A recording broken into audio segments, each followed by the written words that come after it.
হুমায়ুন কবির একজন শারীরিক প্রতিবন্ধী। এরপরেও তিনি থেমে যাননি। তিনি একটি গরুর খামার গড়ে তুলেছেন। সেখানে দাপট দেখাচ্ছে কালো মিয়া ও সোনা মিয়া। খামারটির অবস্থান কুমিল্লা বুড়িচং উপজেলার মিথিলাপুর গ্রামে। কুমিল্লা নগরী থেকে খামারের অবস্থান 10 কিলোমিটার দূরে। হুমায়ুন কবিরের পারিবারিক সূত্র জানায়, হুমায়ুন কবির প্রাণিবিদ্যায় স্নাতকোত্তর ডিগ্রি নিয়েছেন। যোগ দেন বহুজাতিক কোম্পানিতে।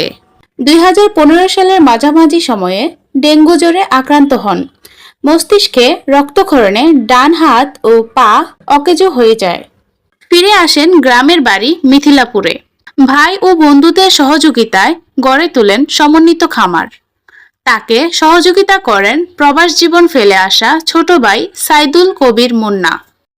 এই ভুসি খাওয়াচ্ছি। ইভেন আমাদের পার্সোনাল জমিতে ঘাস আছে, হ্যাঁ, পর্যাপ্ত পরিমাণে ঘাস আছে, ওই ঘাস আর কি খাওয়াচ্ছি। কোনো ইনজেকশন অথবা কোনো ওষুধ, হ্যাঁ, এইসব কোনো কিছুই নাই। গরুর জন্য বড় জমিতে চাষ করা হয় বিদেশি ঘাস। ঘাস এনে গরুকে দেওয়া হচ্ছে। ঘাস কাটা, খড় কাটা, খৈল ভুসি দেওয়া ও পরিচ্ছন্নতায় সহযোগিতা করেন সাইদুল কবির মুন্না। খামারে থাকা কালু ও সোনা দেখতে তেলতেলে, উঁচু চোট। অপরিচিত কাউকে দেখলে তেড়ে আসে। হুমায়ুন কবিরকে দেখে তারা শান্ত হয়। তিনিও গলা এবং মাথা চুলকে তাদের আদর করেন। শুধু দুইটা গরু বাদ আছে, তো এই দুইটা বড় সাইজের গরু।